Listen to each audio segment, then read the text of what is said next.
In March of this year, 2020, I found myself questioning the mainstream media more than usual. I did not support Donald Trump at the time, but I noticed the extreme and consistent attacks on our president.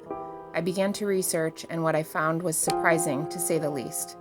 Since the 60s, Trump has donated and contributed to a vast amount of causes, foundations, fundraisers, and people, including children and strangers.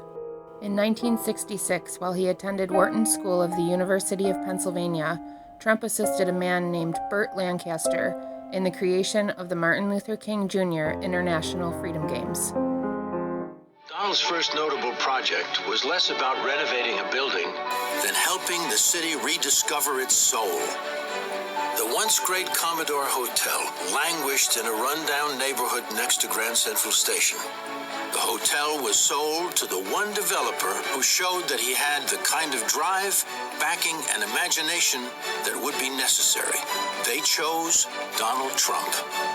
Donald convinced the banks that they had a moral obligation to invest in New York and negotiated a tax abatement with the city, jump-starting a project and creating new construction and hotel jobs. Donald's striking new building revitalized the neighborhood. He single-handedly changed the Grand Central, the Midtown area, by himself, by doing that project. I grew up in Spanish Harlem, very poor. My dresser was my crib. I was a victim of abuse in my own hometown in the streets. At the age of 22, I was on the brink of being homeless. I remember one night on Christmas Eve, I walked into the St. Patrick's Cathedral, and I said, God, please give me a purpose. As I exited, I walked down Fifth Avenue, and it was this gorgeous building. I walked inside, and I said, I'm looking for work. The next day, Trump hired me off the street. He gave me 5 navy blue suits. He shook my hand and he said, welcome to the family. I remember the night I was assigned to drive Mr. Trump to a meeting. I dropped him off, and as he's getting out of the car, he said to me, can I bring you a steak? Because I'm going to be in there for quite a while. Who am I for him to stop his meeting and bring me something to eat? You know, I hear these accusations, but let me tell you firsthand. He employed people from all origins.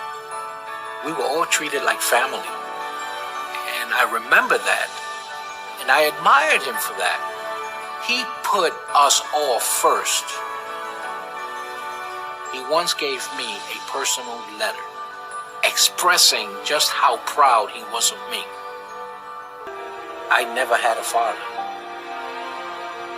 but I was so fortunate to come across these 2 gentlemen, Customado, who taught me how to be a fighter. But Donald Trump taught me how to act like a champion.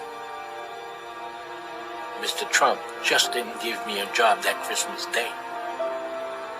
What I realized today is that he gave me a tool to help rediscover my purpose, to be an inspiration to my children.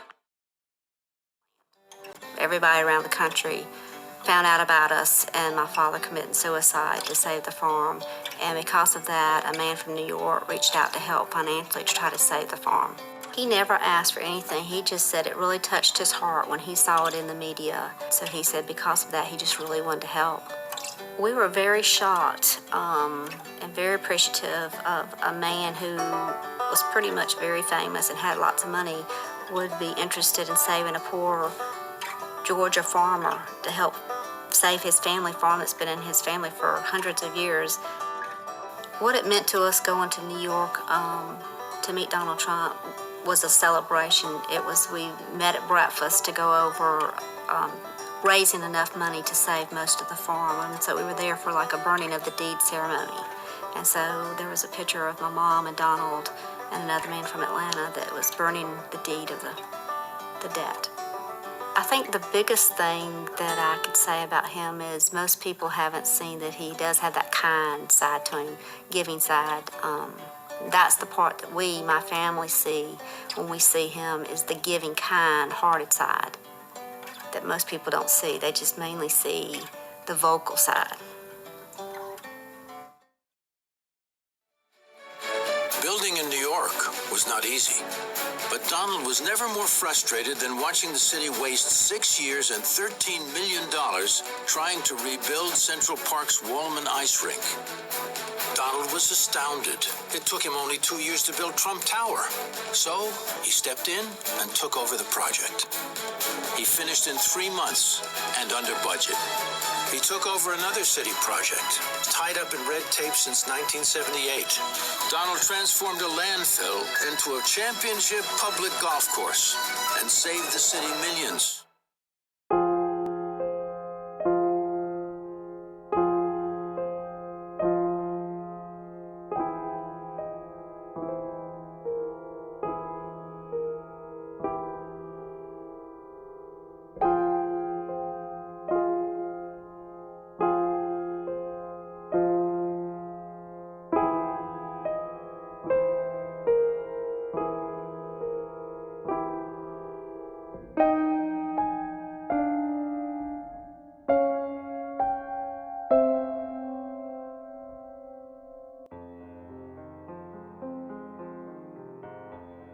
In 1991, Trump's 79-year-old mother was mugged and suffered a brain hemorrhage.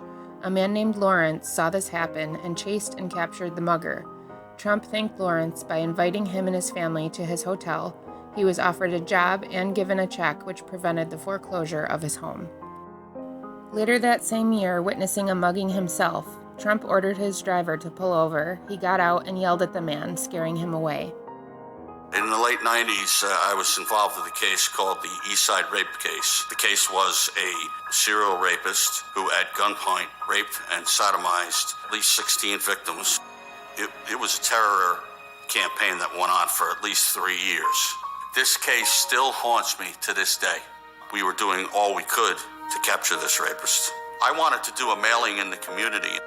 The mailer was so important to us to get it to every single person that lived in the areas where he was attacking these women. The mailers cost, anywhere between $10,000 and $40,000 to do. Mr. Trump would willingly give between the $10,000 and $40,000 that we needed, and that happened just within a few days. Donald Trump was definitely a leader who stepped up for the cops, the detectives, and the women in this case. In 1997, Trump sued Palm Beach for not lifting restrictions on Jews and African Americans at his Mar-a-Lago club. Trump was praised for raising the issue of discriminatory policies in social clubs. Thanks to you, Donald Trump, for being with us tonight. We need your building skills, your gusto, your rent package for people on Wall Street who represent diversity. And we thank you for coming tonight. Let's give Donald Trump a big hand. I now want to bring forth a friend who has, he is deceptive in that his social style is of such. One can miss his seriousness and his commitment, for their success is beyond argument. When we opened this Wall Street project and we talked about it, he gave us space at 40 Wall Street, which was to make a statement about our having a presence there. And beyond that, in terms of reaching out and being inclusive, he's done that too. And created for many people a comfort zone when I ran for the presidency in 84 and 88. And many others thought it was either laughable or something to avoid. He came to our business meeting here in New York because he has this sense of the curious and a will to risk to make things better. And so aside from all of his style and his pizzazz, he's a serious person who is an effective builder of building for the builder people. Last year, he was a part of our workshop, of our panel workshop on what are the challenges and opportunities. And so this, a year later, Donald Trump, for a few minutes, challenges and opportunities to embrace the underserved communities. Donald Trump. I will tell you, a large percentage of the people, and especially in construction, that are building these great jobs are black and minorities, and I'm very proud of it. We have close to 25%, and I think the number's going up, and they do a great job. There are no better builders than we have in New York, and a big percentage of that is black and minority folks. So I just want to thank everybody in the room for being here. I look forward to some questions, and then I don't know how we're ever going to leave this building today, because if you look outside, it is terrible, but we'll figure a way. There's always a way, and thank you, Jesse, and congratulations. He's a very famous person, and he wanted to give you a present too. So watch this in the monitor. I don't know if you know who he is. Hi, Megan. My name's Donald, and you probably don't know me, but I was watching Maury's show the other day, and I must tell you, you really hit me right here. I think you are so beautiful, and both inside and out. I had a little something, a little gift that I gave to Maury, who's a friend of mine, and a very good golfer. Don't ever play him in golf. He's very, very good, believe me. And I gave him a little gift for you, and I hope you and your mother have a good time with it. And you're very special, and you just keep it up and keep up that attitude. So good luck, and you stay in touch. So,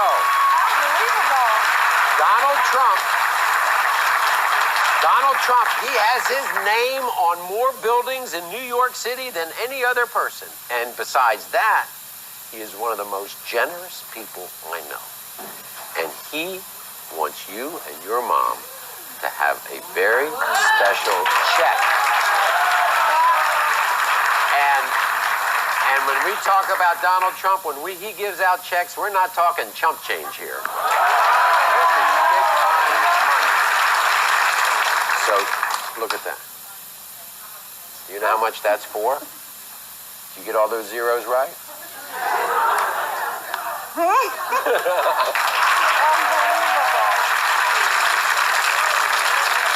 Thank you very much. Hi, Donald. Good. I really wanted to say thank you very much. Bye.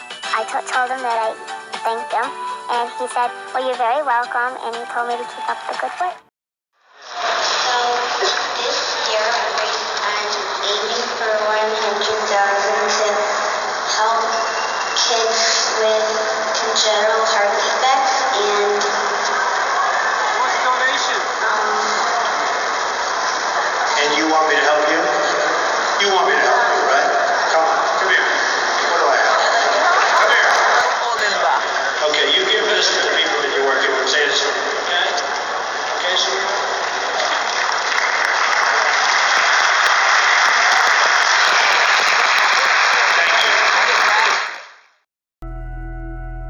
In 2008, after 3 of Jennifer Hudson's family members were murdered, Trump invited her and her family to stay in his hotel for free.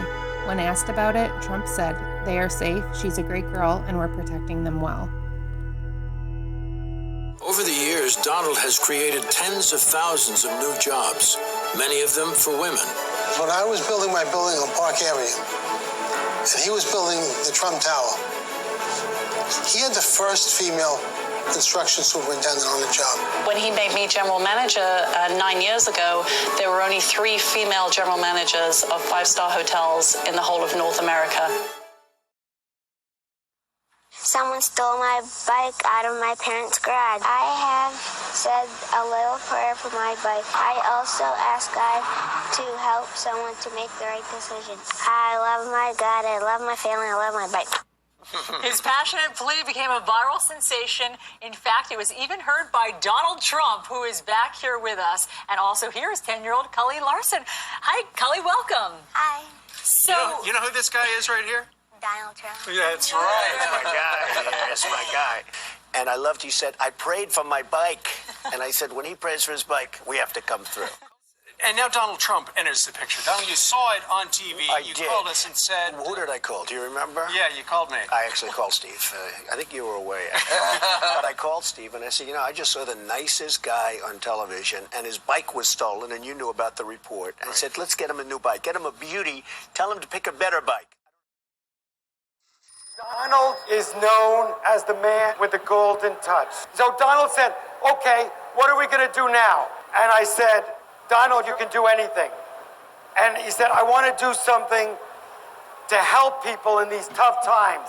So we created a website called Fund Anything. You tell your story and you explain why you need money. Whatever it is, now you can go to Fund Anything and get help.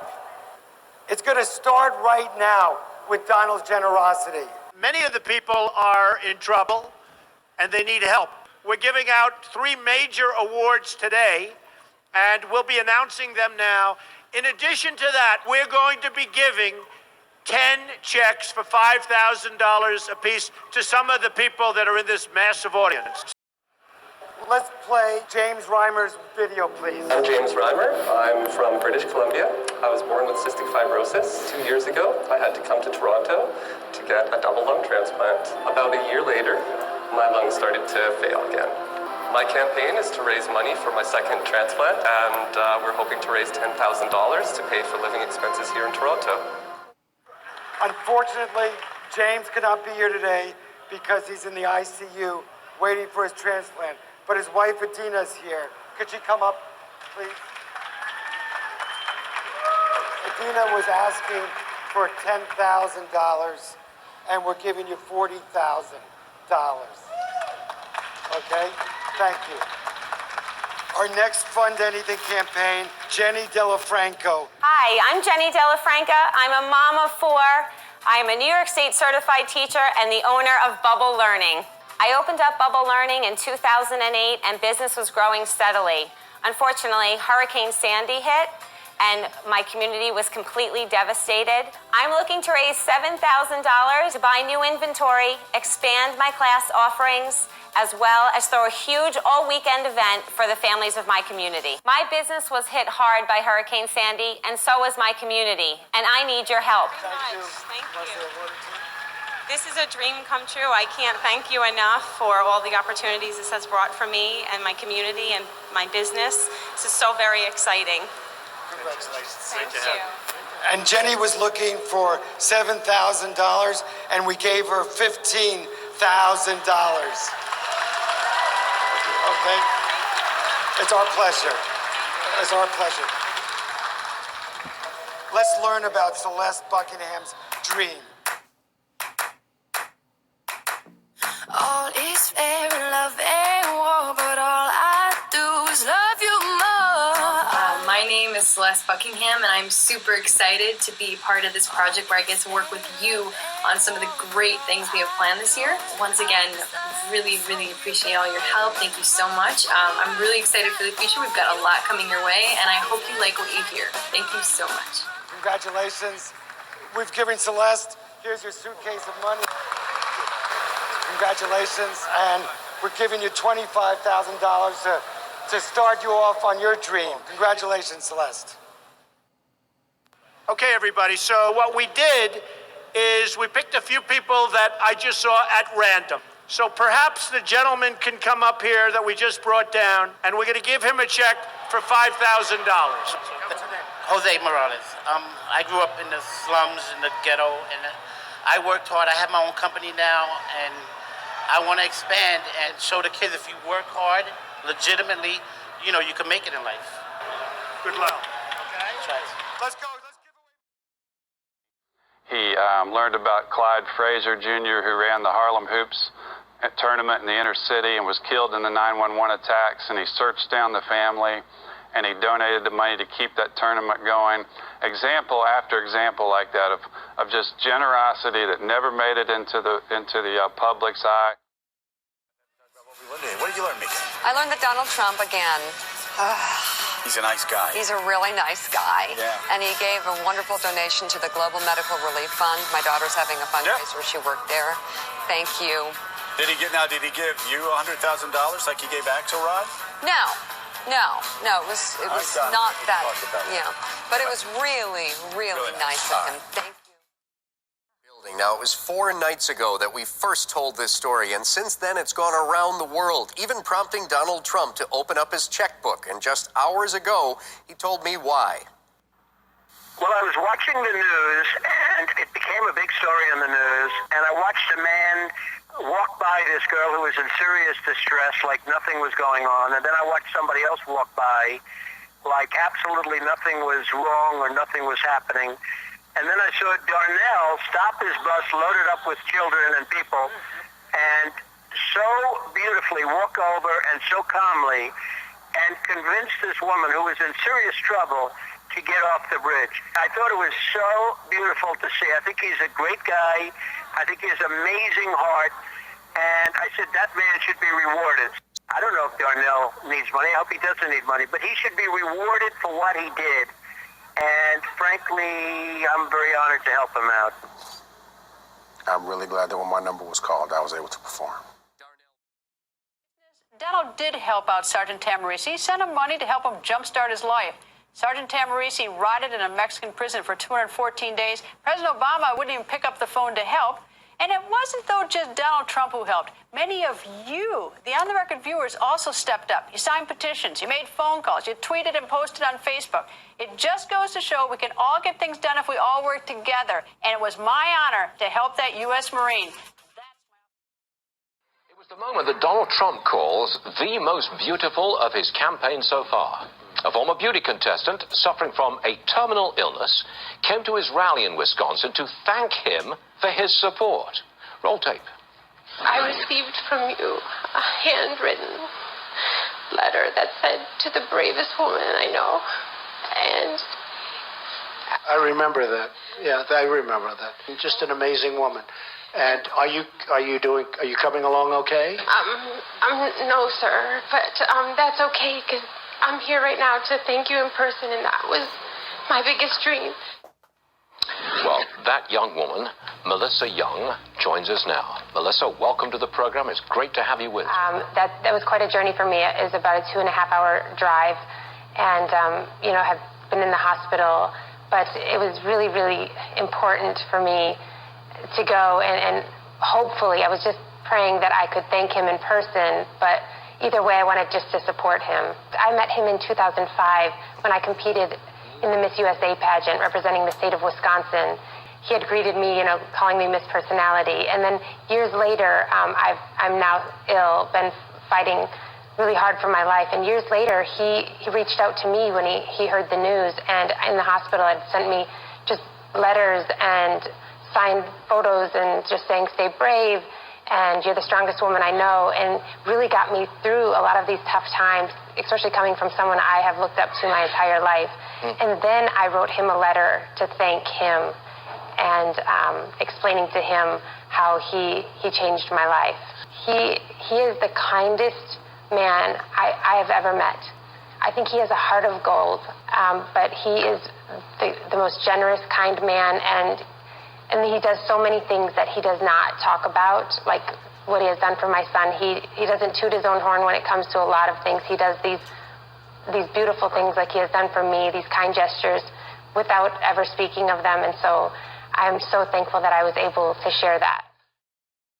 No doubt thousands of charities who help veterans that are worthy of generous donations. So how did one relatively small one from Boston catch the attention of a billionaire? Well, there's a Boston and New York connection that began in Iraq. When you got that letter, what was your reaction? I pretty much screamed my head off for a good 10 minutes. When Andy Biggio read the letter from Donald Trump, he expected maybe $2,000 for his charity. New England Wounded Veterans, Inc., $75,000. Couldn't believe the size of the donation. Andy grew up in Winthrop, served in the Marines, doing tours in Iraq and Afghanistan. He came home physically unscathed, but wanted to help his brothers and sisters in the military who didn't come back whole. We're 100% volunteer. And what we're really doing is giving these wounded veterans the best welcome home they could possibly get. Their biggest fundraiser is a motorcycle charity ride called Boston's Wounded Vet Run. On a beautiful May day, more than 6,000 bikers raised tens of thousands of dollars. We had honored 5 wounded veterans from New England area with everything from a brand new car for the spouse of a wounded veteran to sending one of the wounded veterans to the Paralympics. There is little doubt this is a very different Donald Trump. Give me a good, strong guy here. A surprise visit to flood-ravaged Baton Rouge, personally donating a truckload of supplies and telling no one. I'm just here to help. Okay. You know what it is? This is how I started my career 40 years ago. And you've got a governor staff. Right. Come on, sure. Nice. It's a great place. I've had a great history with Louisiana. They need a lot of help. What's happened here is incredible. Nobody understands how bad it is. It's really incredible. So I'm just here to help.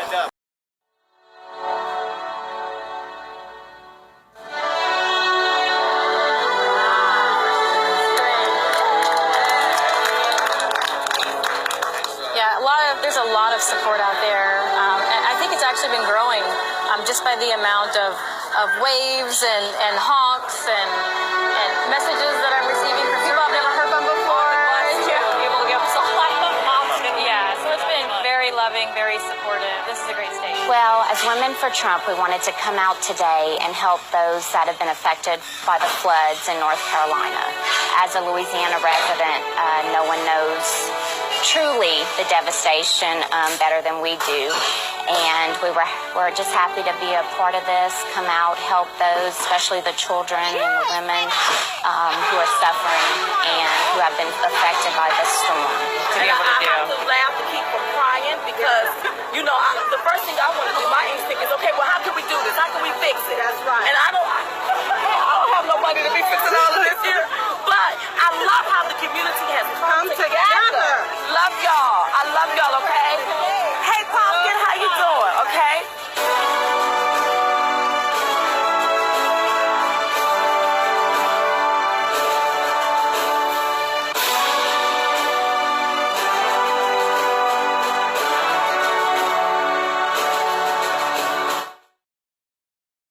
Trump says it right there. The Trump Organization.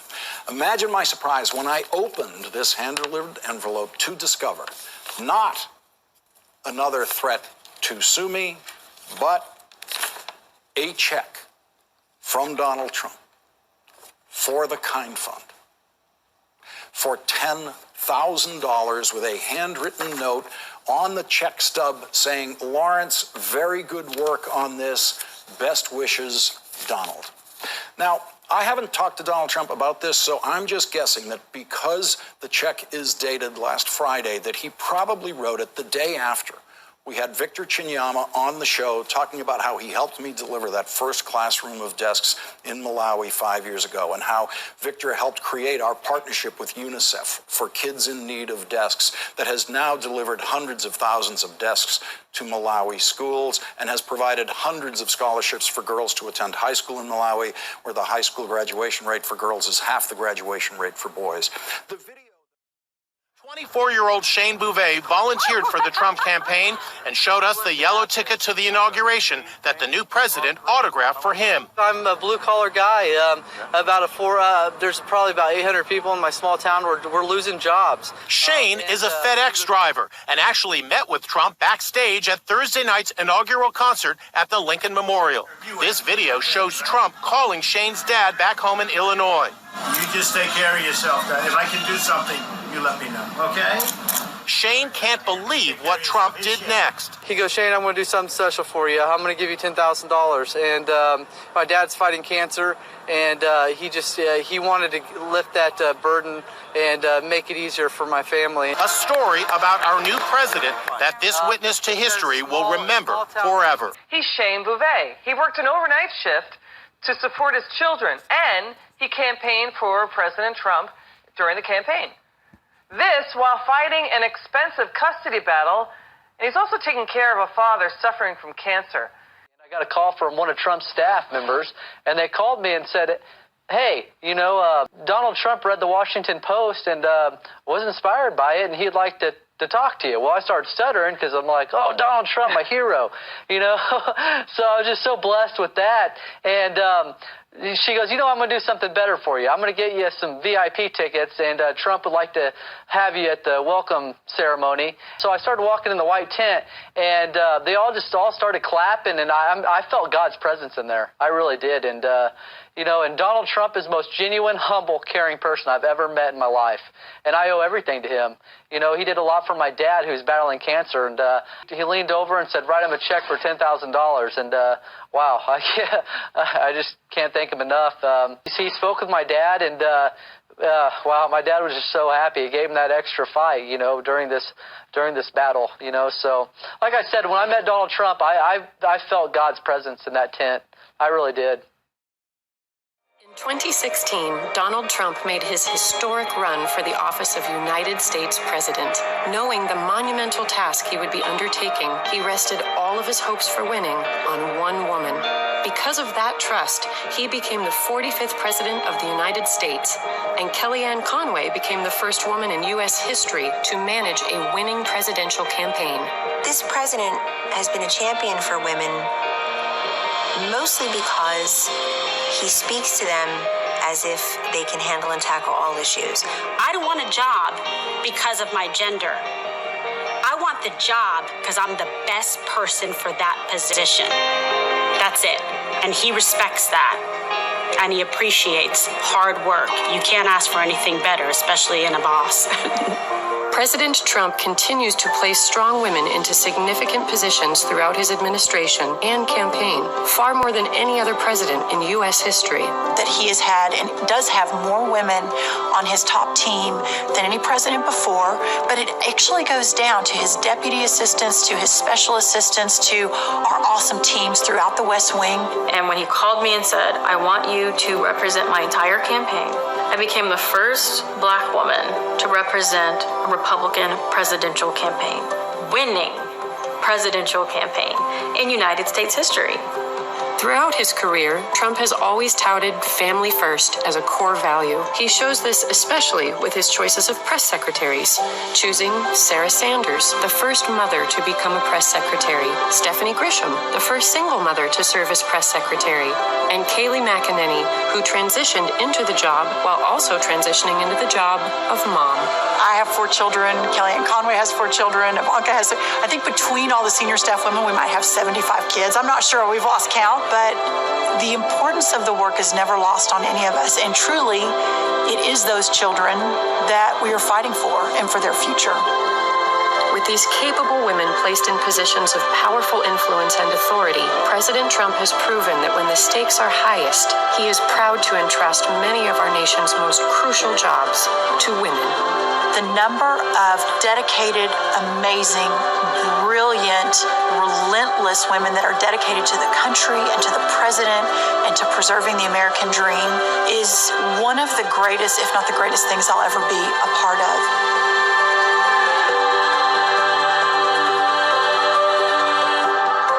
Only the president would say, let's take that stay-home mom and have her run the party. What a smart guy.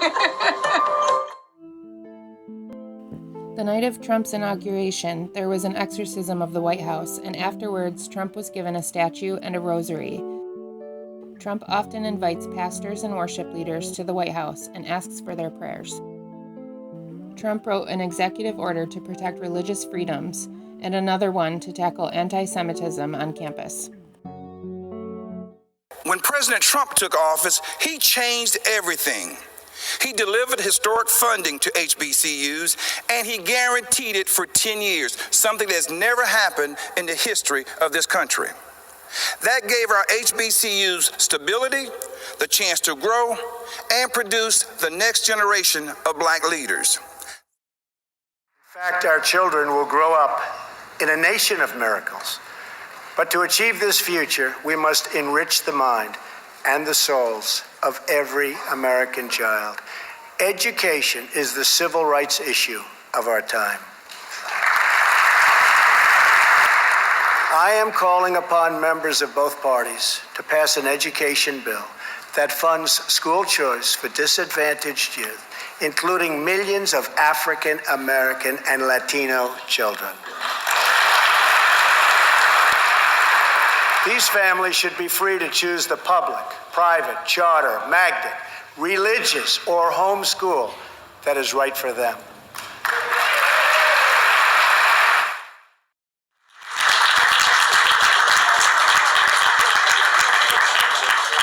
This is very exciting.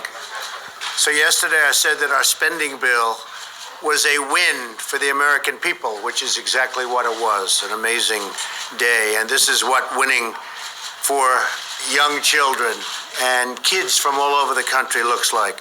The Opportunity Scholarship Program that we're funding allows families in the inner city of our nation's capital to leave failing public schools and attend a private school, making an extraordinary difference in these incredible young lives. You're so lucky.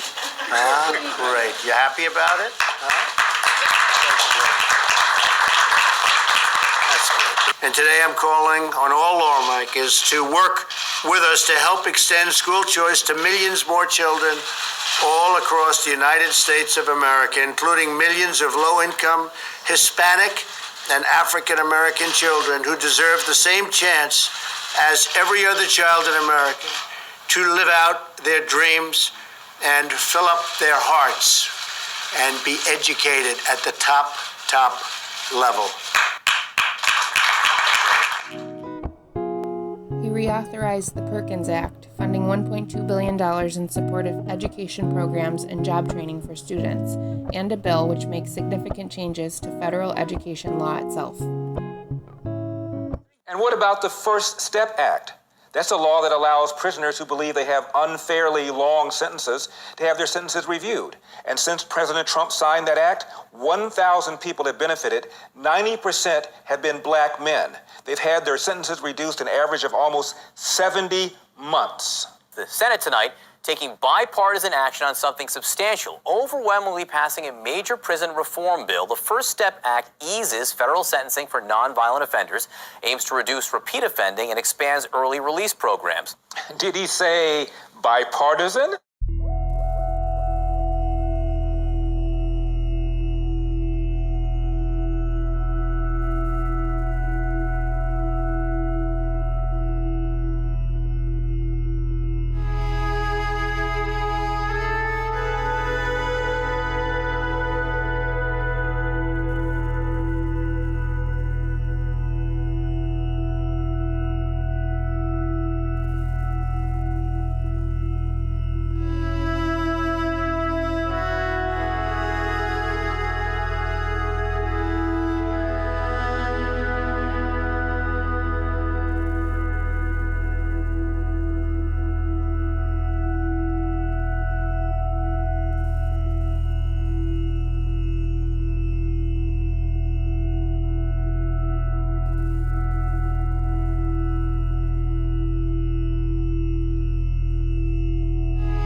In the First Step Act, Trump also prohibited shackles on pregnant prisoners, and feminine products are now provided for free.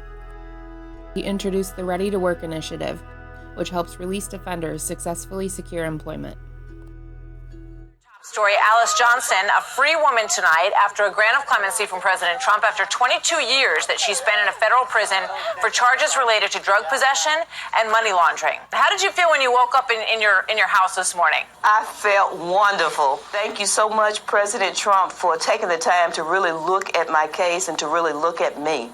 And as I've said before, I promise you, President Trump, I will make you proud that you gave me that second chance. 2 years ago, I was honored to tell John Ponder's story of transformation in the Rose Garden on the National Day of Prayer. Today, I'm thrilled to welcome him back to the White House. John's life is a beautiful testament to the power of redemption. At the age of 38, he was arrested for bank robbery.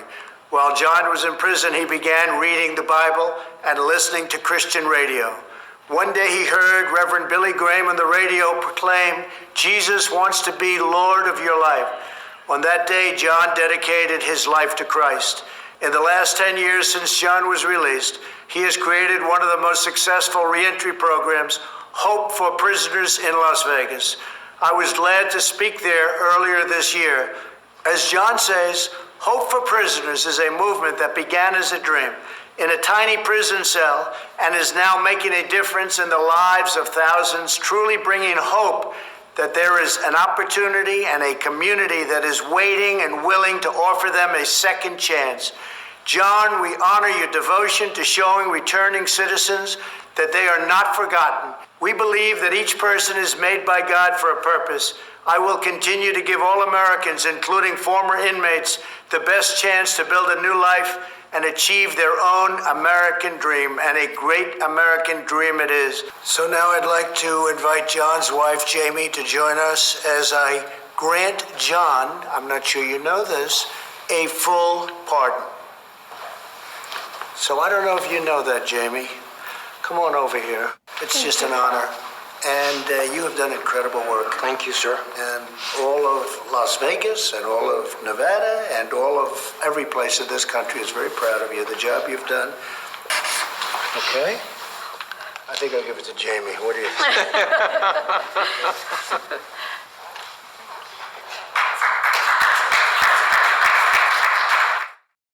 And before he walked out that meeting that day, I promised I'll make it out there to come speak at one of your graduations. I heard that they were phenomenal. When he stood there in that graduation and he went out of his way to shake the hand of every one of those 29 graduates, set them on a whole nother vista of life because they had the office of the President of the United States. The promises that he made was promises that he kept. A landmark bill signing today impacting all of our military veterans. In El Paso County alone, that equals nearly 85,000 people. Access to health care will be greatly expanded thanks to a bipartisan bill signed today by President Trump. Well, the VA Mission Act of 2018 will spend more than $50 billion to help expand veterans' options when it comes to getting the medical care they need. So we're allowing our veterans to get access to the best medical care available, whether it's at the VA or at a private provider. President Trump today putting pen to paper to streamline veterans' health care. The new VA Mission Bill will allow veterans to receive care from private doctors and hospitals paid for by the government when they don't receive the treatment they expected from the VA. You have Veterans for Trump and Vets for Trump. Vets for Trump is the organization that I represent. We are the nation's largest grassroots veterans organization for the president out there. It was founded in 2015 by Josh Macias, and we have an audience of over 11 million people with the grassroots. Yes, 11 million with Vets for Trump. And let me tell you, being a wounded vet, I was in with Trump since the day he came down the elevator. Now, I was banged up pretty good in Afghanistan, and the VA nearly took my leg, okay? From combat-related injuries, the VA was going to take my leg. Is that just the easier route? They just cut it off. It's easy. Due to President Trump's Veterans Choice Program, I was allowed to go outside the VA, get a second opinion, was able to get a doctor to operate, and save my leg. My name is Ray. I served in the United States Army. I served as an infantry soldier from 1998 to 2001. It was a good experience for me. The brotherhood, the camaraderie amongst us infantrymen was unlike any other that I've ever experienced in my life. Getting out of the military was very difficult for me. I didn't know how to adapt to the civilian life. I felt lost in the world. I felt very lost. I chose a drink as a way to deal with life. I was drinking every day, and I was a fully functional alcoholic. I woke up in a jail cell. I was in for felonies, endangering the public, aggravated assault on police officers, so I had really gotten into trouble there. I was introduced to Veterans Court. Veterans Court is a program for us veterans. You know, they help us with programs. They court order us to mental health treatment. They order us to get the help that we need. I was given referrals for a transitional work experience program. It's the compensated work therapy program at the VA. It's work therapy. Being around other veterans, trying to overcome barriers and struggles was good for me. We just sit there, we talk about what's going on with our lives and try to help each other, try to motivate each other to make positive life changes. I learned of different ways to cope with reality than having to self-medicate. Today I practice a lot of self-care. I do things that make me feel good in the heart. Because of these programs, the VA sent me to school to be a certified peer support specialist. And it's helped me become a better person. And now I get to help others that are going through some of the struggles that I've been through. I've been down some very dark, lonely roads, and if I can inspire one person to make certain changes in his or her life, then I've done my part. If you hang in there, I'm going to send that message now. An urgent call from a veteran whose heat isn't working. Help now on the way. Mr. Smith. Whether it's a health care question, access to VA benefits, transportation, or housing problems, life issues where veterans have found red tape and roadblocks are now finding a more direct line to someone who cares. Sometimes veterans take a long time to be able to recognize that they're in crisis, and we want to be available when they contact us. 24 hours a day, 365 days a year, tucked in the hills of Shepherdstown, West Virginia. The hotline, a promise of then-candidate Donald Trump. 1 year after its opening, the White House Veterans Affairs Hotline, a growing operation with 56 employees trained to help vets. Many of them are lonely or separated from their family, homeless, and so then when they call, they're just looking for someone to listen to. Almost all agents are veterans or from a veteran family. Veterans groups say the results have been mixed. We hope is that there's going to be this continued evolution and effectiveness becomes enhanced by each complicated call that gets handled. The team has answered close to 130,000 calls, many from vets lost in a complex system. From one veteran to another, I want to thank you for your service and sacrifice. With problems no longer on hold.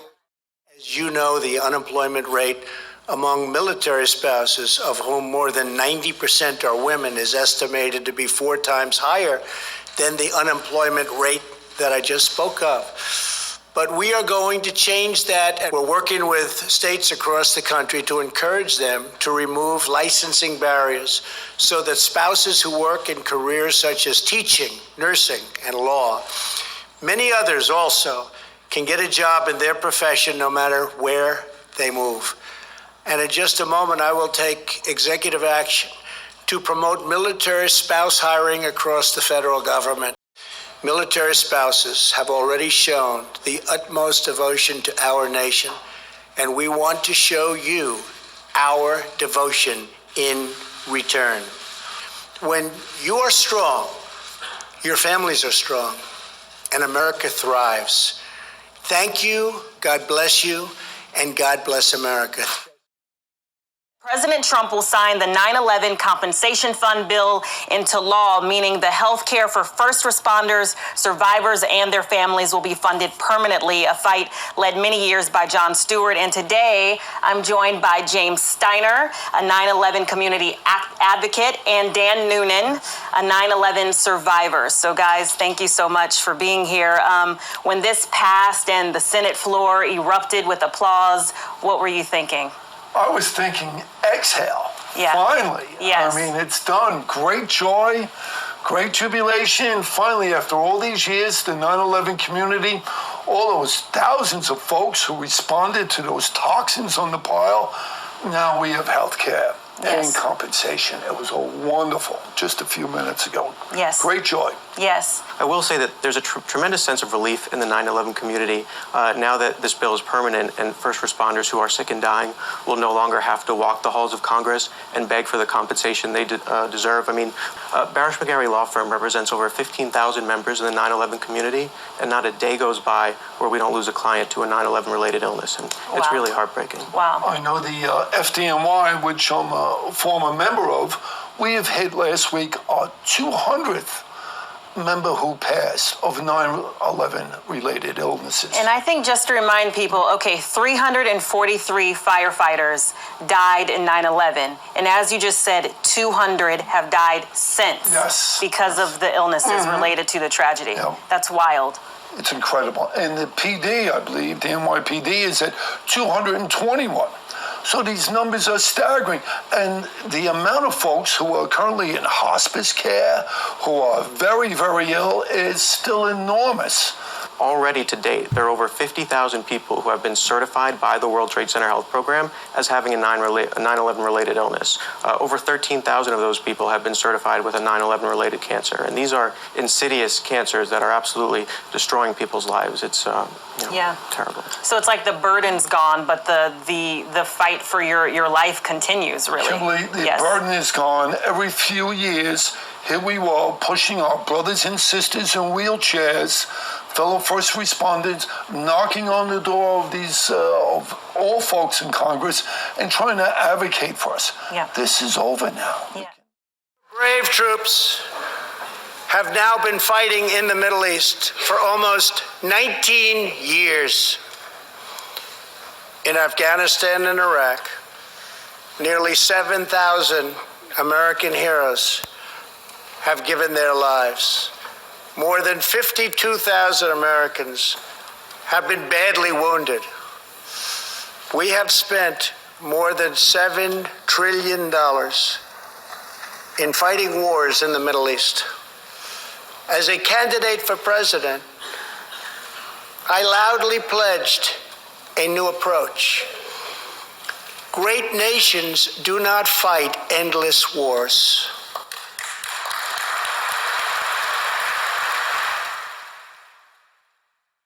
We were there, and now we're getting out. We'll be leaving shortly.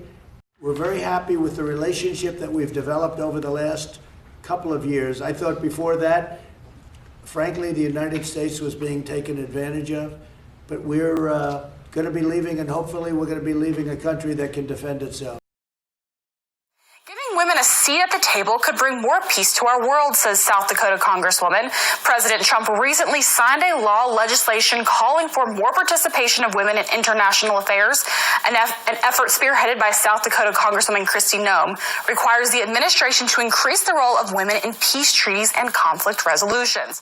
It aims to empower half the population of the world. An effort to give women a seat at the negotiating table is now the law of the land. Signed by President Donald Trump, it's called the Women, Peace, and Security Act. The gist? Making sure women play an increased role in international affairs. Kent Davis-Packard is a professor at the Johns Hopkins School of Advanced International Studies. She says peace agreements are 64% less likely to fail when women play a key role. This is not about women. This is about human security. So you ask if the Women, Peace and Security Act is an important or relevant act. I think it is the hope of the world. President Donald Trump has unveiled an historic peace deal between Israel and the United Arab Emirates, which the U.S. helped to broker. Here he is announcing it. After 49 years, Israel and the United Arab Emirates will fully normalize their diplomatic relations. They will exchange embassies and ambassadors and begin cooperation across the board and on a broad range of areas, including tourism, education, healthcare, trade, and security. Only two Arab nations, Egypt and Jordan, have previously signed peace deals with Israel. Let's hear from Israel's Prime Minister. This is the greatest advancements toward peace between Israel and the Arab world in the last 26 years, and it marks the third formal peace between Israel and an Arab nation. UAE's ambassador to the United States called this a win for diplomacy and for the region that lowers tensions and creates new energy for positive change. This is a truly historic day, a very, very important day, especially in a beautiful part of the world. I'm pleased to announce a truly historic commitment. Serbia and Kosovo have each committed to economic normalization. After a violent and tragic history and years of failed negotiations, my administration proposed a new way of bridging the divide. By focusing on job creation and economic growth, the two countries were able to reach a major breakthrough. Kosovo and Israel have agreed to normalization of ties and the establishment of diplomatic relations. Serbia is committed to opening a commercial office in Jerusalem this month, and to move its embassy to Jerusalem in July. That's fantastic. That's a big thing. That's a very big statement. Your commitment to stabilize the region and to bring peace and stability into the region is something that we appreciate a lot. It's something of an utmost significance for us. And speaking about economy, of course, speaking about politics, we haven't resolved all our problems. There are still a lot of differences between us, but this is a huge step forward. This is a great moment for Kosovo and for the region. I think we made a huge step forward toward full normalization of relations that should lead eventually to mutual recognition between the two countries. We are fully committed to work together. Today, we're finally ending the NAFTA nightmare and signing into law the brand new U.S.-Mexico-Canada agreement. Very special. Very, very special. This is a colossal victory for our farmers, ranchers, energy workers, factory workers, and American workers in all 50 states. The USMCA is estimated to add another 1.2% to our GDP and create countless new American jobs. It will make our blue-collar boom, which is beyond anybody's expectation, even bigger, stronger, and more extraordinary, delivering massive gains for the loyal citizens of our nation. Three American hostages finally back on U.S. soil after being held captive in North Korea. We're following some breaking news in Turkey, where an American pastor, Andrew Brunson, has been released. An American jailed in Egypt is back in the U.S. this morning after an intervention by the Trump administration. A tough and skilled negotiator, President Trump successfully won the release of detainees and prisoners, among the most of any president in American history. We have Danny Burch back home, where he should be. He was in Yemen in a very horrible situation. Yesterday, the United States government secured the release of Caitlin Coleman, Joshua Boyle, and their 3 children. Today, we are bringing home another American citizen. Just had news that Turkey released a prisoner that we were trying to get to the United States. We have 6 incredible people who were held hostage by various countries, and I'm very pleased to let everybody know that we brought back over 50 hostages from 22 different countries. We worked very hard on it, Ambassador O'Brien and others, and I will tell you, we're very proud of the job we did, but I'd like to ask maybe Pastor Brunson to say a few words, so we can go through and just give us a little history of what happened and how is life treating you? I was held in Turkey for 2 years, and you took unprecedented steps, actually, to secure my release, and your administration really fought for me. And I think if you hadn't done that, I may still be in Turkey. So I'm very grateful. 28 years, right? They had you there they had you scheduled for a long time, Andrew. Yes. We had to get you back. And I have to say that, to me, President Erdogan was very good. And I know they had you scheduled for a long time, and you were a very innocent person. And he ultimately, after we had a few conversations, he agreed. So we appreciate that, and we appreciate the people of Turkey. And you still appreciate the people of Turkey, I understand, right? We love the Turkish people. We still That's great. It's great to have you back, Andrew. Thank you. Trump is a guy, brand new, comes in, shakes up Washington, changes policies on taxes and regulations, and helps businesses, and middle-income wage earners will get a raise for the first time in 15 years.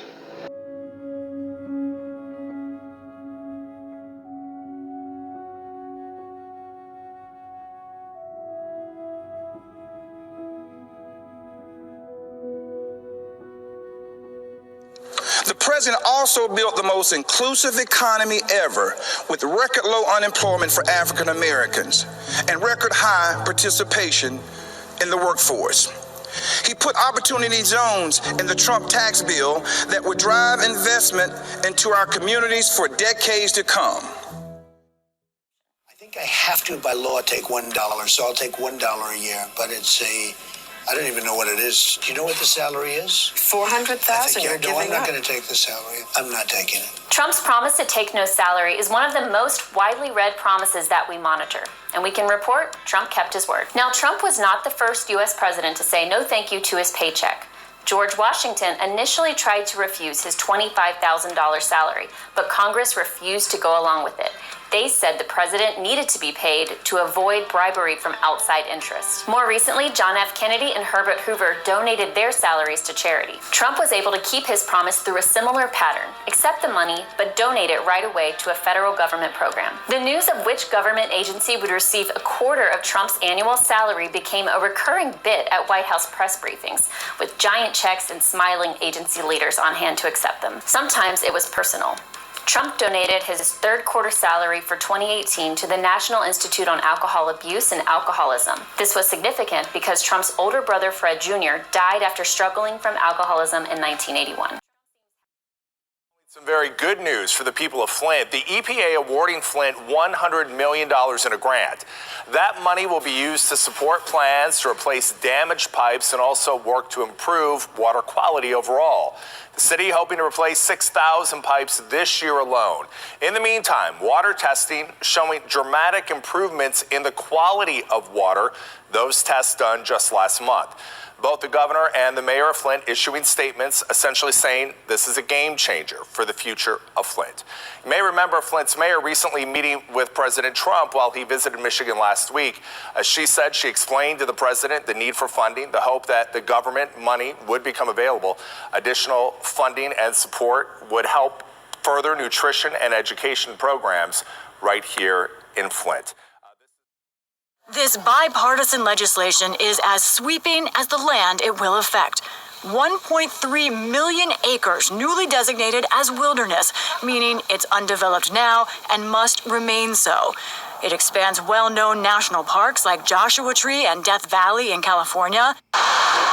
And the country's first national park, Yellowstone, gains new protection as the measure blocks gold mining on hundreds of thousands of acres next to the park.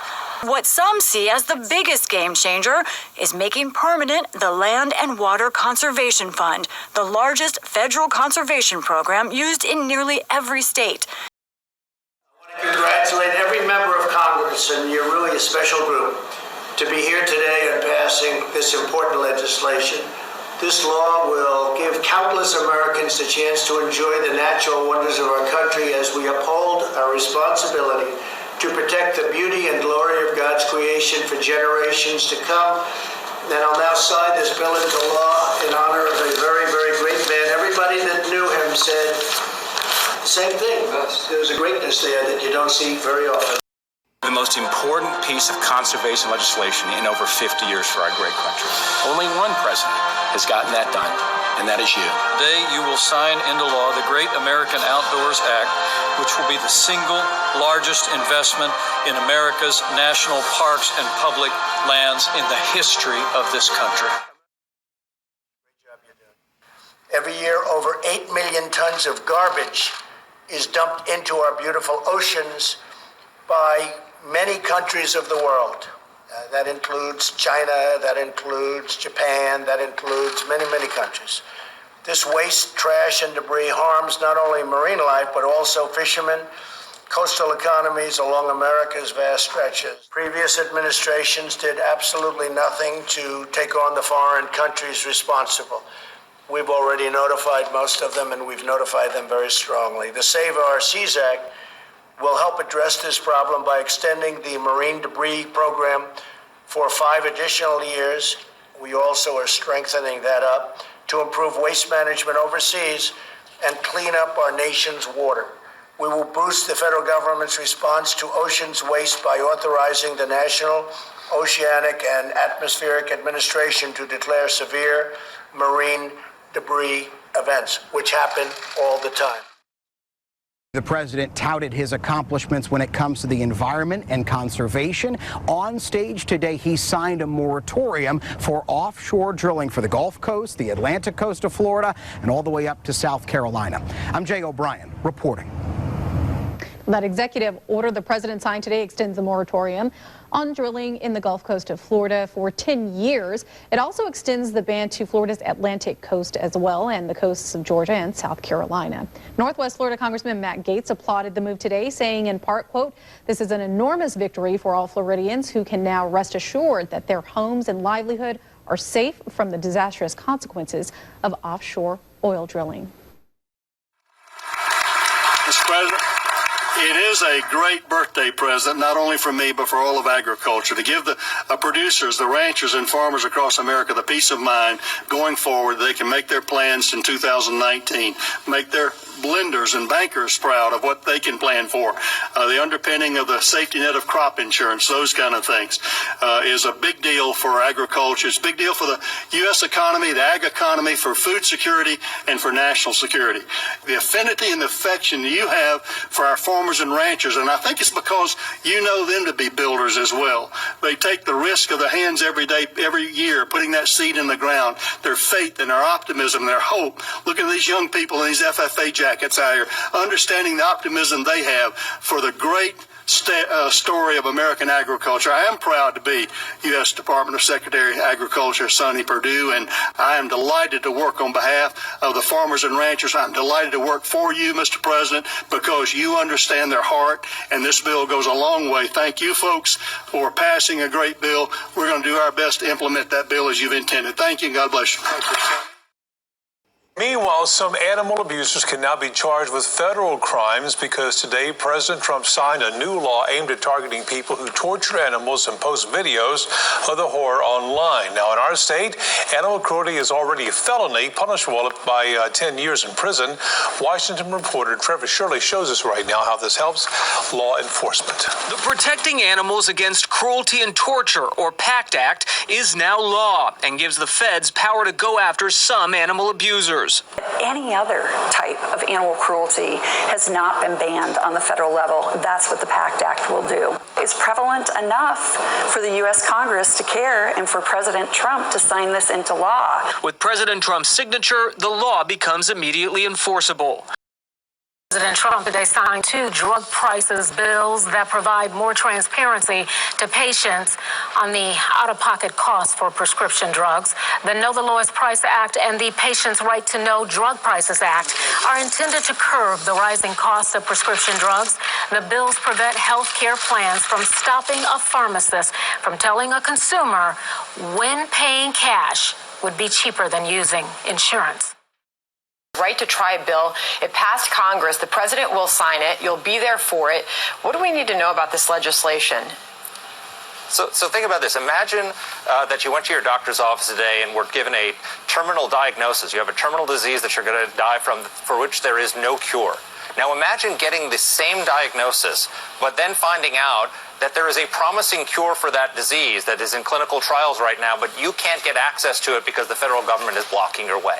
That happens to literally thousands of Americans every year. And so President Trump is signing what's called a right to try law today, which gives terminal patients the right to try to save their own lives. In many states, your viewers have heard of right to die laws, which give terminal patients the right to end their lives. This is right to try is the opposite.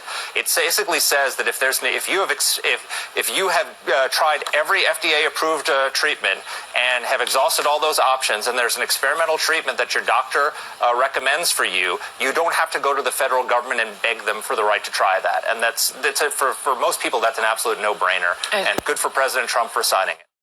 An Atlanta father's fight to help save the lives of new moms just got a big boost from Congress. The House passing the Preventing Maternal Mortality Act, something Charles Johnson has passionately lobbied for after losing his wife, Kira, 12 hours after she gave birth to their second son. He told his story to our investigative team, and it is online right now in the docuseries Mothers Matter. The bill authorizing $12 million a year for 5 years to prevent mothers' deaths during and after childbirth, which happen at alarming rates in America. Georgia, among the worst states in the nation. The money will fund maternal health review committees in all 50 states, enabling them to collect data on what is killing women during or after childbirth. Hillsborough County is one of the target areas in the plan to end the HIV epidemic. One step in that initiative launched today. The U.S. Department of Health and Human Services started Ready, Set, PrEP. It's a national program that makes medications for pre-exposure prophylaxis taken daily to prevent HIV available at no cost to people without prescription drug insurance coverage. This is a major step forward in President Trump's plan. Because of this program, thousands of Americans at risk for HIV, including those in Hillsborough County, can protect themselves and their communities.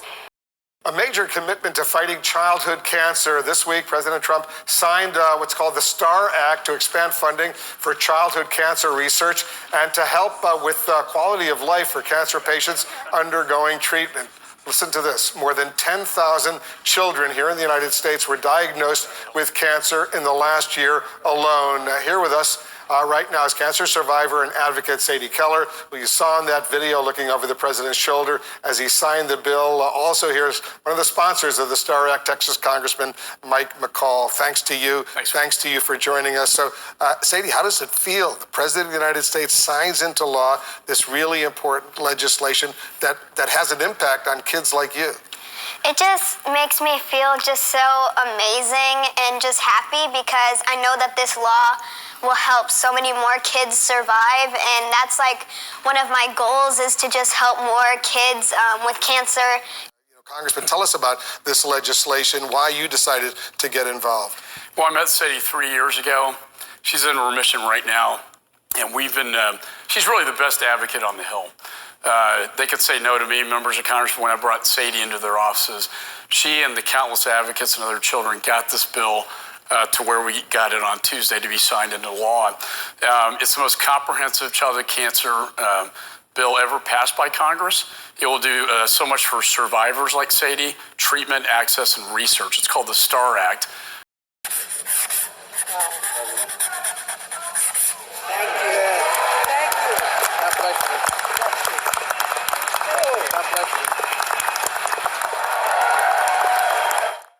Today I'll sign a very historic executive order that does exactly that. We are making your Medicare even better, and we're not letting anyone, it will never be taken away from you. We're not letting anyone get close.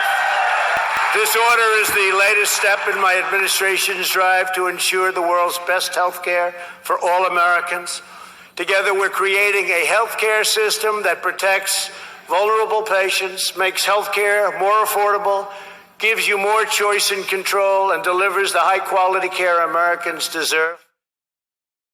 That the Trump administration is now launching a global campaign to stop countries around the world from criminalizing homosexuality, especially countries where being gay can lead to the death penalty. U.S. Ambassador to Germany Richard Grenell, the highest profile openly gay person at a high rank in the Trump administration, is leading this effort, kicking off tonight in Berlin.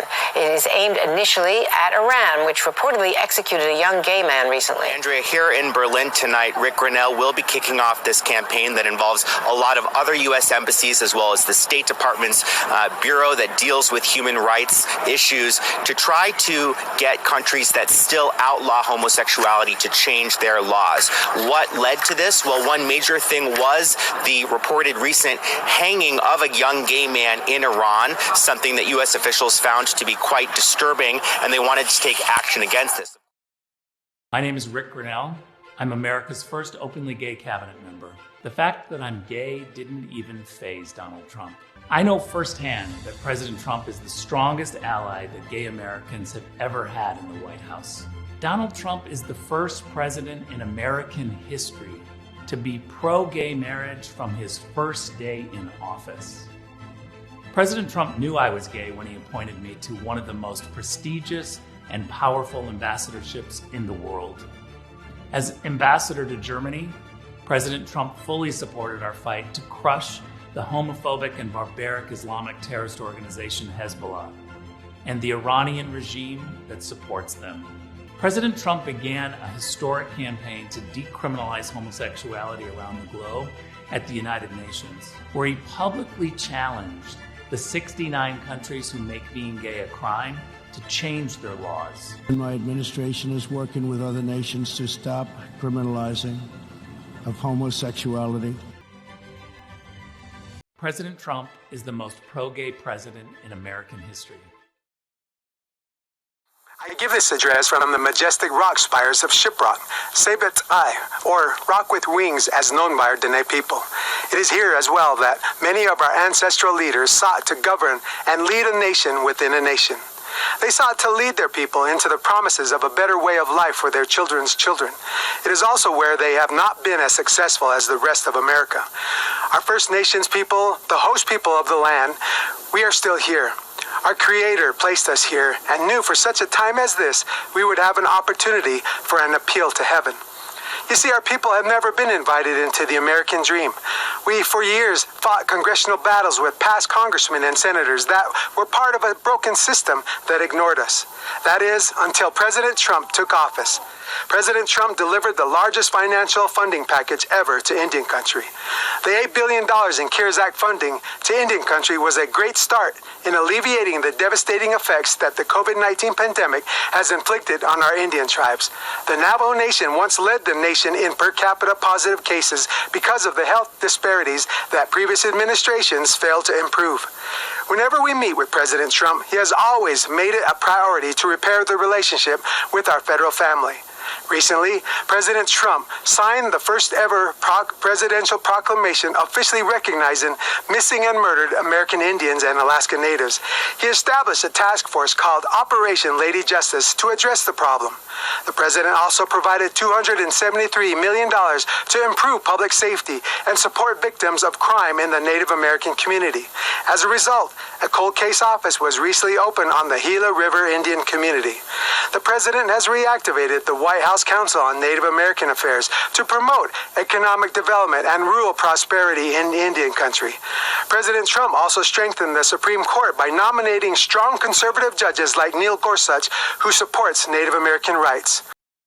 It is my honor to sign an executive order. We're going to be doing it right now to address a tragedy facing Native American communities, the crisis of missing and murdered American Indians and Alaska Natives, in particular women and children. It's a tremendous problem. It's been going on for a long time.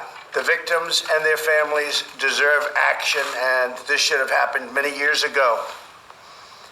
With my order today, we're launching Operation Lady Justice, an interagency task force led by Attorney General Barr and Secretary Bernhardt to develop an aggressive government-wide strategy to end this terrible situation.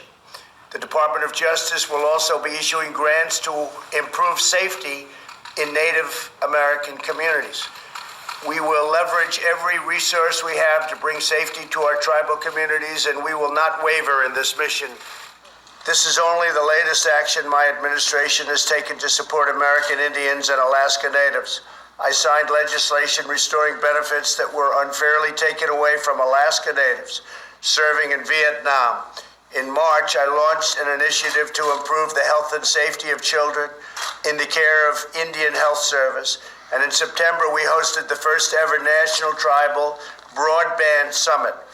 And earlier this month, the White House hosted the first ever Native American Veterans Conference. Some of the folks in the room were there. With Operation Lady Justice, we will bring new hope to Native American communities across the nation. We will deliver justice for the victims, closure for the families, and safety to those in harm's way. And on behalf of every missing or murdered Native American woman and child, I am going to sign this order, and it will be a great honor to be signing this order. And thank you all for being here. Thank you very much. Trump also signed a bill to protect and promote Native American languages. He signed a bill federally recognizing the Little Shell Tribe, a first for the century-old community. And after nearly 80 years, the Spokane tribe was finally compensated for the loss of their lands. I used to be against the border wall. Then I learned not only of the drug trafficking, but the human and child trafficking that takes place. I also learned of the border walls in many other countries.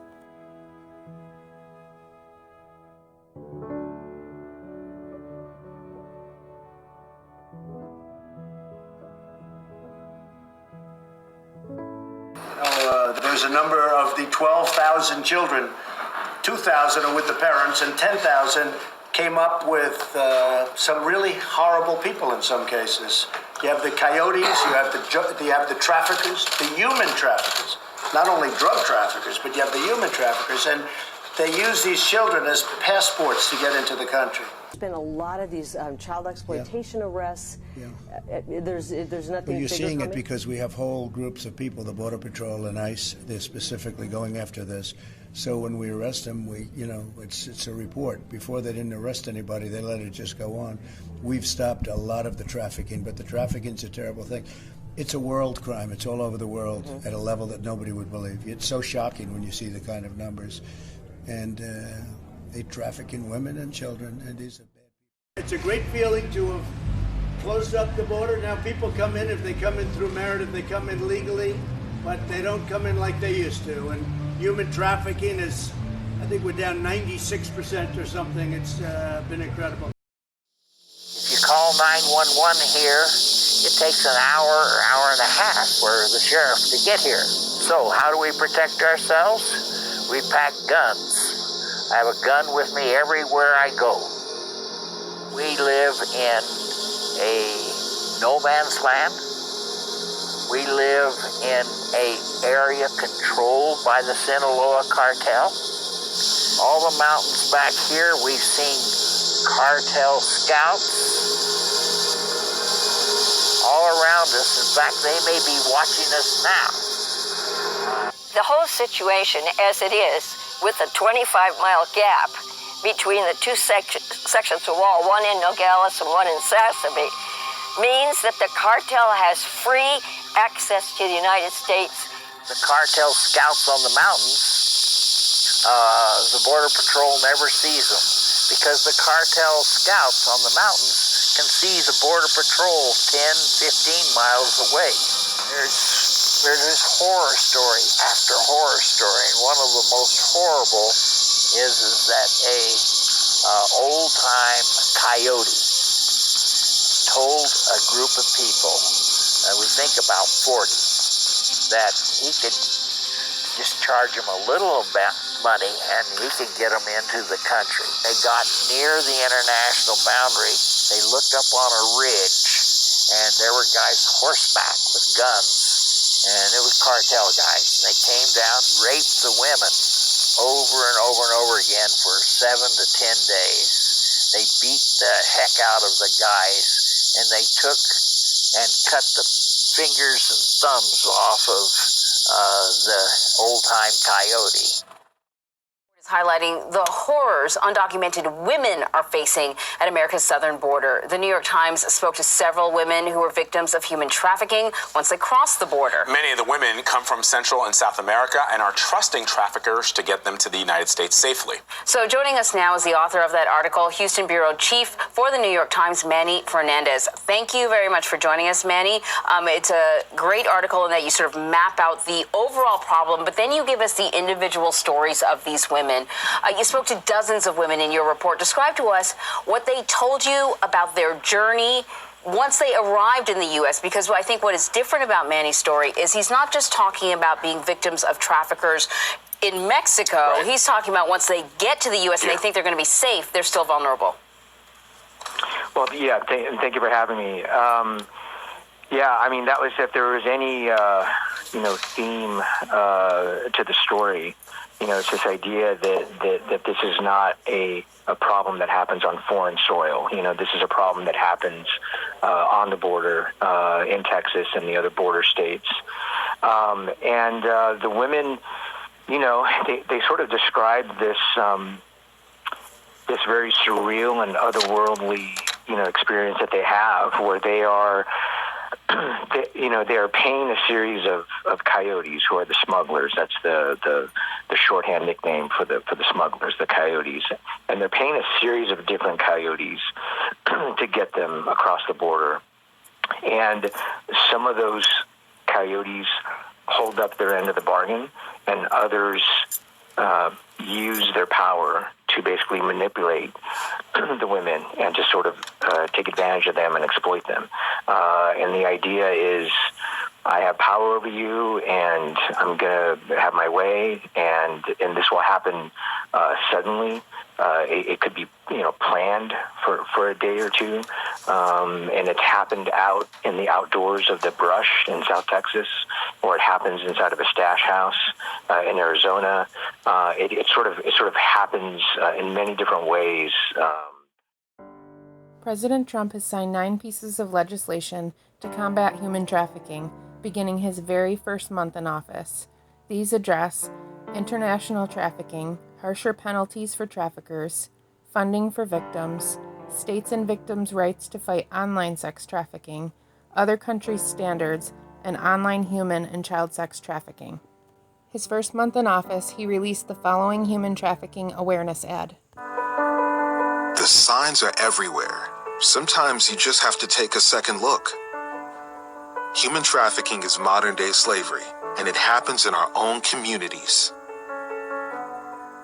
Victims can be any gender, age, or race. Join the Department of Homeland Security's Blue Campaign to learn how to recognize and report this heinous crime. Your second look could be their second chance. Thank you very much for being with us today as we signed this crucial legislation to combat online sex trafficking and bring criminals to justice. The people behind me have been working on this long and hard. That's political as well as some of our great citizens, and we appreciate it. To get that call on Christmas Eve that your one daughter, your oldest child, has been brutally murdered because she said no, because she did not want to be a part of this, is the worst thing. I'd like to thank you on behalf of my family as well. My daughter was trafficked at the age of 15.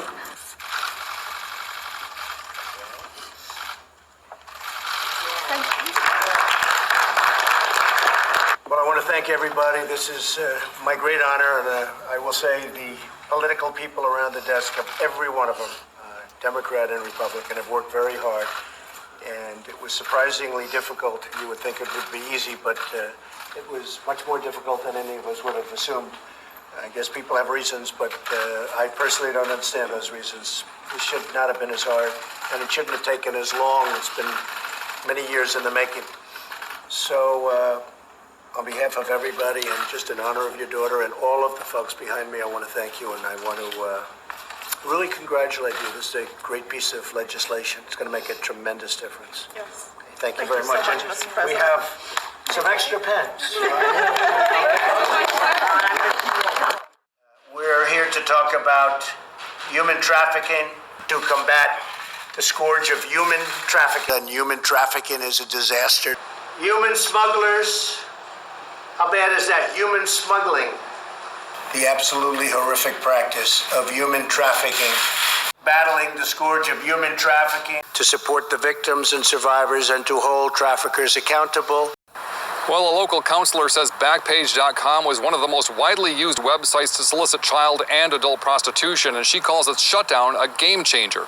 And human trafficking counselor Gina Malone says Backpage.com was one of the primary online marketplaces where traffickers would sell sex slaves until last week. Shutting down Backpage, especially with criminal charges, is a major milestone, to say the least. We are following this story tonight. It's an online sex sting. 38 people have been arrested, and the Richland County Sheriff Leon Lott says some of them are monsters. Operation Full Armor was an operation that took place for 4 days. It happened between July 10th to the 13th, and it was all about protecting children. Here's what we know. We know that experts chatted with sexual predators as they set up a sting where they thought they were going to come and have sex with teenagers, but when they arrived at the house, they found law enforcement. Sheriff Leon Lott says that this was one of the most successful operations that's happened in the state history as local, state, and federal prosecutors came together to get these sexual predators off the street. Probably 50 officers a day were involved in this operation. It was a massive operation. We're not going to go into a whole lot of details because it's probably not going to be the last one. Because unfortunately, these people do not stop. We are learning new details about a metro-wide crackdown on child sex trafficking. Well, Justin, the Alpharetta Police Department was among dozens of local agencies that helped with this sting on sex trafficking, one that the FBI says is particularly troubling. They are crimes of special concern to the FBI and to law enforcement generally.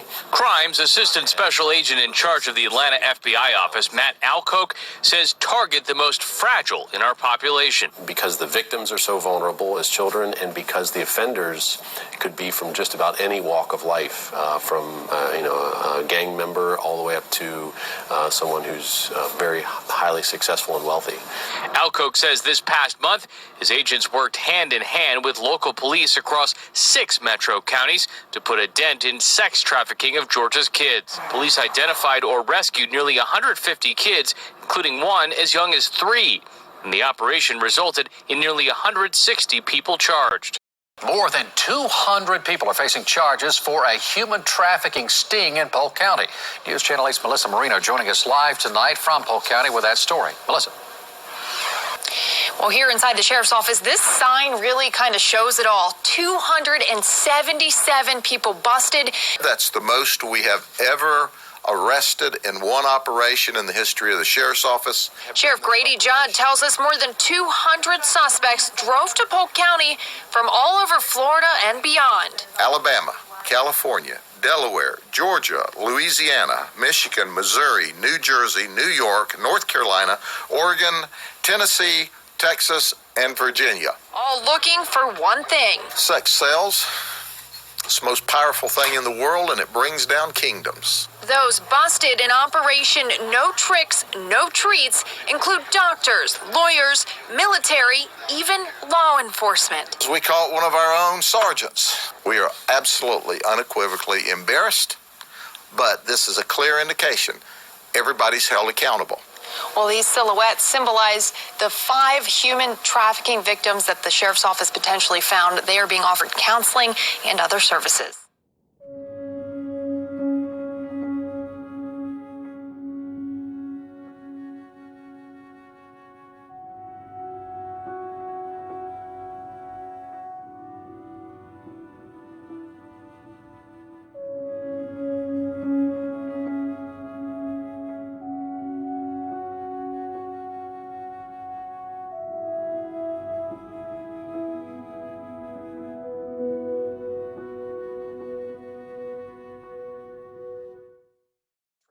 Rob, U.S. Marshals are leading Operation Safety Net. It started less than a week ago, and they have already had success. Karen McHenry, We want to make sure that everybody's safe. has a passion for helping children. We have more masks. For 30 years, she's been helping one child at a time at Belfair. We have emergency clothes. Belfair is one of the nation's largest child service agencies providing behavioral health, substance abuse, education, and prevention services. McHenry is the program director for homeless and missing youth. They might not feel safe to go home. They might be looking for food. The youth are in survival mode. Now Belfair is among the community service organizations and law enforcement agencies teaming up with the U.S. Marshals for Operation Safety Net. It's an initiative to bring missing kids home. A lot of these kids are abused, neglected, or involved in human trafficking. Our goal in the Marsh Service and with our local partners is to recover these missing children and bring them home to a safe place. The Marshals are normally hunting fugitives. We've got information that she's back down here. But this mission is different. Congress passed an act allowing U.S. Marshals to help track the missing. The same skills and tactics that we use to find fugitives can be used to find missing persons and missing children. So when they passed this Justice for Victims of Human Trafficking Act, they included the responsibility or authority for U.S. Marshals to help our state and local partners try to find these missing kids. And I want to thank you all for being here as we mark the 20th anniversary of Trafficking Victims Protection Act. Very important. 20 years ago, this nation took a historic step to protect the victims of this form of modern-day slavery here in the United States and all around the world. My administration is 100% committed to eradicating human trafficking from the earth.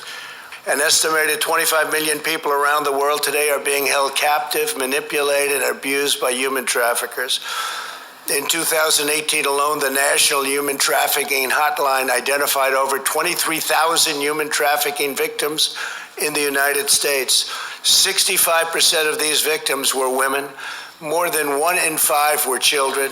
Human traffickers prey on their most vulnerable citizens and people. They're vicious, they're violent. My administration is fighting these monsters, persecuting and prosecuting them. This order expands prevention education programs, promotes housing opportunities for survivors, and prioritizes the removal of child sexual abuse material from the internet.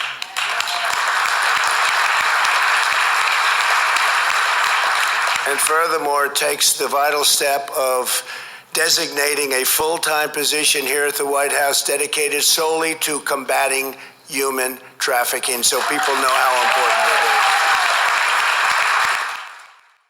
We look forward to launching these principles in the coming months, and we will not rest until we've stopped every last human trafficker and liberated every last survivor.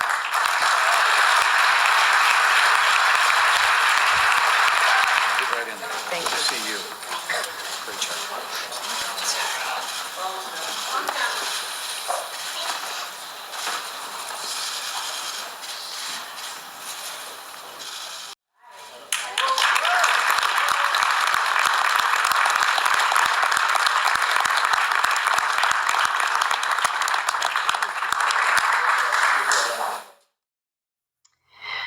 Welcome, everyone, to this special episode on The Real Deal of Parenting. We have an exclusive guest with us today, Tim Ballard, who is the founder and CEO of Operation Underground Railroad, a nonprofit that fights against child sex slavery. Tim, with all you're involved in, not to mention you and your wife having 9 children of your own, we cannot thank you enough for being with us today. Tim, you've said, and I quote, "Human trafficking and child exploitation is real and growing rapidly. It's the fastest growing criminal enterprise in the world." How big of an impact do you think this presidential election will have on human trafficking? Well, I think that, we're as a nonprofit, we are, we're apolitical.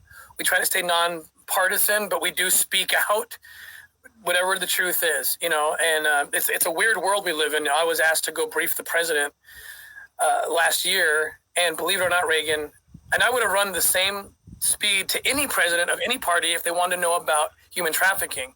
I'm just happy that anyone's talking about it. I briefed the president last year, and the next day we lost 1,000 donors that just walked away, not because they didn't think we were rescuing kids, because they knew we were. These are our ongoing donors. We call our abolitionist club, people that are recurring. 1,000 in 24 hours over that walked away because apparently they hate one person more than they love rescuing children, which is a very sad commentary. But with that context, knowing that I'm coming at this from an apolitical position, I will say that this current administration has done more than any other administration ever in my 18 years of working this, in terms of sending down resources, making it a priority, and making it an issue. And so we've been able to get a lot more done because of this administration. And so I do think that this administration staying in power is going to help and continue to grow the fight against human trafficking. And I'll probably lose 1,000 donors by saying this on your show, but the truth is the truth. This is, I don't care what party, I truly don't. I would run just as fast to any party, but this current administration, no question about it, it's not even debatable, has put more resources, made it a bigger priority than any other of any party, of any position. Today, I was compelled to sit down and write this letter. Not to anyone in particular, maybe even just for myself, but as a Black female executive at the Trump Organization, I can no longer remain silent about the repeated and reprehensible attempts to align my boss and his family with racist hate-mongering groups, campaigns, and messaging. As the daughter of a man born in Birmingham, Alabama, who rose against all odds to become one of the most established and respected doctors at Yale University, there is no amount of money in the world that could buy my loyalty to a family that subscribed to such intolerant and bigoted ideologies. The Trump family that I know is, without question, one of the most generous, compassionate, and philanthropic families I've ever had the privilege of knowing and the honor to call friends. They have been incredibly loyal to me and to the countless dedicated people they employ around the world, hiring more minority and female executives than any other company for which I've ever worked. To equate racism with my boss's call for a temporary moratorium on a flawed immigration system that radical Islamic terrorists continue to exploit, or the construction of an impassable wall to protect our borders from the influx of illegal drugs, is not only incendiary, it's wholly irresponsible and only serves to embolden the very hatred these draconian groups espouse. What common sense American wants another terrorist attack on our soil, or to perpetuate this country's rampant drug epidemic? But to compare my boss to Adolf Hitler, simply to spin your own political agenda or social media punchline, is a personal affront to the extermination of over 6 million Jews and trivializes one of the worst acts of human genocide this world has ever seen. Rest assured, I am a highly intelligent, free-thinking, and independent woman. My opinions and decisions are based solely in fact, not fiction, speculation, assumption, or hearsay. I do not vote based upon the color of my skin, nor the signature on my paycheck. I judge my friends and forge my allegiances from direct personal interaction and moral character. That said, there is no higher barometer by which to measure oneself than the one continually set by this family and their spouses, and I should know. Like many Americans, I have struggled with substance abuse and addiction. The Trump family has stood by me through immensely difficult times without hesitation or concern for their own reputation by association. They continue to trust me with every aspect of their lives and the lives of their families. They invite me into their homes and welcome me at their family gatherings.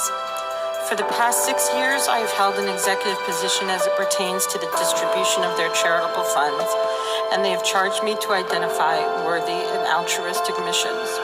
I could not be more humbled. This is the Trump family that I know. Only up until now, it's all just been opposing campaign rhetoric and paid protesters. But then, a letter came. And I thought to myself, who does this person think he is to threaten to kill somebody else's family? Any family. This family. My family. All because of a political race, a campaign. But then I realized that this isn't just a race to Mr. Trump. This isn't just a race to his family, nor to our veterans or the unemployed. And because of that, this family is willing to risk their own lives each and every day for the greater good of this country. But I would be lying if I said I didn't fear for them now. There is a movement sweeping this brave nation, and I am honored to have a front row seat to it on a daily basis. This country has spoken. My boss has justly earned the Republican nomination and broken voter registration records in countless states across America. This cannot be denied. He has brought this party together by drawing more Democrats, more independents, and more first-time voters into the GOP fold, and has earned more Republican votes than any other presidential candidate in modern history. That must be respected. To the skeptics who will undoubtedly claim that I'm doing this at the behest of the Trump family or with the promise of reward, I deliberately chose not to seek their approval nor counsel in advance of this video for fear that they would be more concerned for me and its potential viral ramifications than they would be for themselves and the fact that, quite simply, this is the right thing to do. For me, it was an easy decision, just as voting for my boss, Donald J. Trump, should be an easy decision for you. God bless this family, God bless the voters, and God bless the United States of America. Those of us that are on the political front lines would be wise to remember. It is not the critic who counts, not the man who points out how the strong man stumbles, or where the doer of deeds could have done them better. The credit belongs to the man who is actually in the arena, whose face is marred by dust and sweat and blood, who strives valiantly, who errs, who comes up short again and again, because there is no effort without error and shortcoming, but who does actually strive to do the deeds, who knows great enthusiasms, the great devotions, who spends himself in a worthy cause, who at the best knows in the end the triumph of high achievement, and who at the worst, if he fails, at least fails while daring greatly, so that his place shall never be with the cold and timid souls who neither knew victory or defeat. Now I want to introduce someone who understands precisely what it means to brave the dangers of the arena. Someone who strives valiantly, who knows great enthusiasms, who spends himself in a worthy cause, and who has firmly and repeatedly stated his commitment to place Americans, American liberty, American safety, and the American Constitution before anything else. I am talking, of course, about President Donald Trump.